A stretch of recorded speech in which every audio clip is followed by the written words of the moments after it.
Speaker, ngicela ukukhipha lokho kodwa nje ngizawugcina yonke lemithetho. Ngibonge kuwe, ngibonge nasendlini. Bese ngiyacela ngekonga isikhathi Speaker wami. Kusho ukuthi kunekukhala lokukhulu lokula ngaphandle.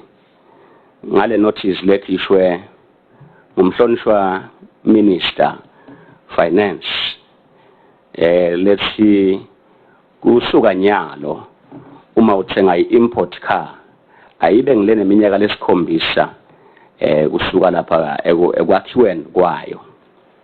So sekwendekile konke lokho uyasho Minister la lokuthi uniketwa emagunya njengekubhala kwakhe la i-import order yanga 1976 uyakhotha lo section 3 of the import order lamnika lamagunya ukuthi akhona kukwenda lokho.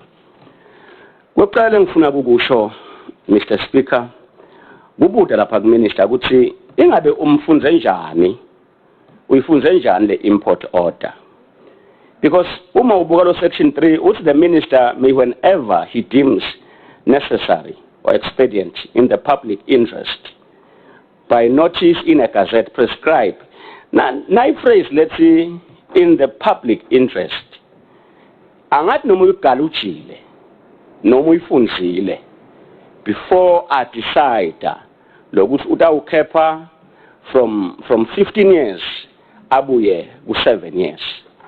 Why ngithi uyiconsultile in the public noma uyayinaka in the public interest kuthi lesiphofaneni la ngisuka khona ngicabanga ukuthi ngihlana labantu lababitwa ngokuthi public kule live sina ngikholwa ukuthi ngibo labale kumele ibehle kahle noma ibaside noma ibalekelele le decision yendvuna lengikuthola le kubantu kuhlukile kunaloku lengikutholako la kuMinister athi usita sive uma asuka ku 15 aya ku 7.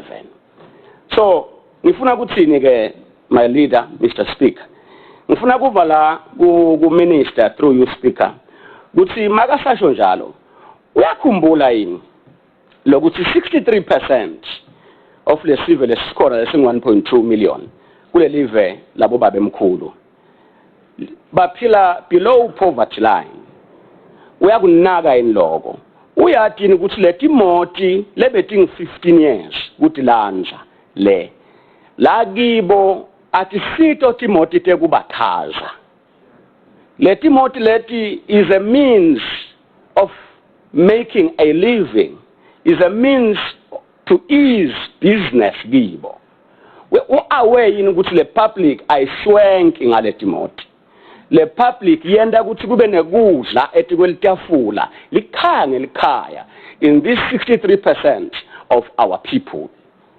Ngifuna wedlula Mr Speaker ngithi uyabathini labantu laba ukuthi ngilaba labane matekisi uyathini ukuthi ngilabantu abathwala bomanyolo ngale timoti leti kuze bakhone kuyawulima kwakheke impilo uyathini ukuthi ngilama hawkers lathatha timbahla ayothengisa ngale timoti leti letenda lempilo ibe ngcono kibo noma unake Minister ukuthi kule corridor lahlala kuyo yena bathi affordela so sekuthiwa akunyatheleke kulabantu le this is the only means of making a living etimpilweni tabo. Ngicela kumkhumbuta Minister ukuthi letimoti maticala tisetshenzwa Mr Speaker tati importwa matina 9 years. I say ema import dealers nema clients abo lekungemaswati ahamba aya ku Minister walo hulumende wa 2012 bafike bathi bete ucela ukuthi le capping isuke ku 9 years iye ku 15 years I justification yathi lama truck lathengwa ngilabantu for ease of business kuze labantu bakhona kuphila akekho kule bracket ya 9 years bacela indvuna mangikhumbula was Majozi by then ukuthi afana benyusele in the public interest. Minister Majozi decided to extend from 9 to 15. Uma ke sesile ku 15 uconsulte nini unani lo hulumende lesinaye namhla kuthi yena tinqumo takhe akanendzaba ukuthi kulabantu tibaphatha njani tenda lembili belula noma tenda imbili ibelukhuni as long kibo uma le envelope labayifunako yemasako receipt inona abanenzaba ukuthi bayinonisa ngekunyathela tinhloko tebantu labangaki. What kind of a government is that? Lenganakekeli ukuthi bantu batawusitakala yini inake nje ukuthi le envelope lesithi senda ngayo imsebenzi singihulumende iyacumba ukuthi icumbiswa tinhloko tebantu noma icumbiswa yini, they don't care a damn, but they are a government of the people, for the people, by the people. Angedlule Mr. Speaker ngivete ukuthi ngifuna kuva mina ukuthi kuminister kathi afuna ukucumbisa le envelope yakhe yemasako receipt ukhanze kukunye lokungayicumbisa ngilama import la sitha tindimbane netindimbane temaswati ukuthi akhona phila kude lenye imbobo kude lamanye ama ideas labe ngenda ngako ngaphandle kwefrustrate lesive sengwenyama. Ngiva ngathi le decision le was too haphazard. Ngiva ngathi le decision le is saying the government of the day to day is caring less about the masses of this country. Angedlule Mr. Speaker ngifuna kubuta ukuthi minister uyathi ukuthi ngeminyaka wa 2016 to 2017 elubonjeni bomake labashona babeleka labanye bashona eTimotini basaya kuyobelekisa kude le transport bang 17 lubombo lodwa ngalokhu uhulumende ude ambulances udependa kithi lemakhaya nabobuqopho nabondvuna inkundla ukuthi mase kunenkinga lekhona sithayela abantu sibamikise. Then nyalo uma sesikepha to 7 years ngisebenzisa import kakhulu minister ngiyayathi ngisebenzise ngisahlupha kakhulu ngiyayisebenzisa ngiyamathi 7 years ukuthi imoto lena 7 years will charge 100,000 150,000 bangaki labantu kule mali kule minimum wage lesinayo eSwatini labatawu afford leti moto leto. In short sisababuyela emuva bawuhlupheka. I'm one person Mr. Speaker loyile eNingizimu Afrika nakulamanye amave kuthenga imoto angeke ama import besikhanza le kuma auction batithengisa la minister sasibuyisela khona sothenga khona besithenga le moto le ikhamba ibhunya ide la ihambe imali angabe mabili ikhathele ayifani ne second hand lebuya overseas ngoba overseas awufixi awu repair ukhipha liphathi fakele lisha la kuyakhenikwa kulungiswe cocodwe ngisuka lama ngifike eCarolina yabhunya overheat talent sisuke nyalo sibuyele emuva. We're taking our beautiful country don't years back because somebody is enjoying the seat. My leader, I think we're not doing justice to the people of this beautiful kingdom. And I feel this house should make a loud statement to the government of the day. We can't let you do things willy-nilly.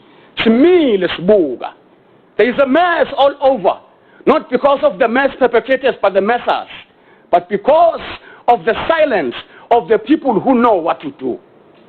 Kuthula ubona umonakalo is tantamount to accomplish uvumelana labagilatika bekhama abantu kulukhulu kusebenzela emakhaya kuthi imigwaqo speak kuthiwa lamaswati akaqale nyalo ku-afforda imoto ya-100,000. A lot of things live lebekumele litende kuze abantu bafike esigabeni labathi khona ukuthi hayi sengayi-afford imoto sengayi ebhange. If wena ungayi ebhange then ne-assumption ukuthi bonke bangayi ebhange. Why in this country is the poor man made poorer and the rich man made richer? Labo bani kani? Line few. Sinalabanye the 63% of the country sinakwa ngibani nini? Siconfitwa ngibani? Ungalawo magama, my leader, honorable speaker, ngathi kicita phambi kwana sive kwana indlu lehloniphekile. Ngifuna kuyicela le ndlu ukuthi ikhumbule mhla ka-21 September 2018 when the masses of Eswatini queued the pools bayothi sakha kwethu. Ushethi lawo lilunga leParliament, remember that day dalishisa langa kwakumatima bebashuthulana bathi bafuna abantu abatabacabangela kubacabangela. If we let the government of the day do things like this, letibeka libhuthe nsanye nemuntu kuthi we baka environmental authority bathi leti moto ne pollution wo leti pollutako ngeleti sita laba baphuyile leti talaba bu first class at pollute. From where I come from, every car noma ungayithenga kuphi, if it's not serviced, will pollute. Why kubhekwe kulaba kufika ukuthi yapolluta later to pollute? Somebody once said to me, lama import kuthiwa yadampwa la. I've made a research with import suka njani le ifika njani la. So I know what I'm talking about. Cabangela bantu hulumende wela. You must remember you are the government of the people, by the people, for the people. Awusiwa wako. And we won't let you go like this unnecessarily. Stabasati bahlonishwa bami etingundle leting 59 uthi sasuka lesathembisa abantu besithe kwendani la. Ngicela kuphetha my leader, ngiphethe Mr. Speaker, ukuthi in this great nation, word of mouth has told us that there is a legend of this country whom I think is tossing and turning wherever he is. I'm told ukuthi wake wathi kulomyeni uNkulunkulu ngaba nesifo lesikhulu kangaka uphethe imali yebantu. Yini ube at ease ukhululeke ujabule ubonakala ngathi you are at ease. That great legend umabona lokwendeka konyalo wherever he is, I think is tossing and turning. The very same great legend ngalelinyalanga uthi akusiko kulunga bulima uma sewuyekela umuntu wathatha kwakho. I'm inspired by the words of that great legend. Uthi njoba ngimile la, we cannot allow the government of the day athathe kwebantu akwende la kufuna. Ngiyocela ngitoti thoba. Ngiyawuthenzini lehloniphekile through you Mr. Speaker. Asimcele minister namhla ukuthi ngalokukhulu ukuphuthuma akayonyula le notice la ifakile. Uzubone Mr. Speaker ukuthi bantu they are taken for granted in this country. This is named a notice. But if you get close to it, its magnitude, its impact, is groundbreaking. It will make big changes. It's a notice, but it has the power of a law. What will abantu bachelwa nje namhla kusuka namhla imoti na 7 years ungapsa import. Basabangane banjinje nini ma budgets abo because someone believes he can wake up at any day ashola kufunako. Ngicela kukhumbuta ukuthi this is a country, it's not a company for somebody. Ngifuna kukhumbuta ukuthi la sikhona khona la we are citizens la. Sangicela kwehla ngelibonza alokhulu ukuthoba ngithi ngiyacela ukuthi indlu isibambise imcele minister ukuthi akakwenyule lokhu ayocabanga dinenge indlela ekukhulisa imali Mr. Speaker than ukuthi kuyawunyathelwa ngiyavuma imali yadingeka kuthibe khona kuholela nekwenda lokho naloka but ngiyacela ukuthi akubuke letinye indlela hayi lokho. Thank you Mr. Speaker.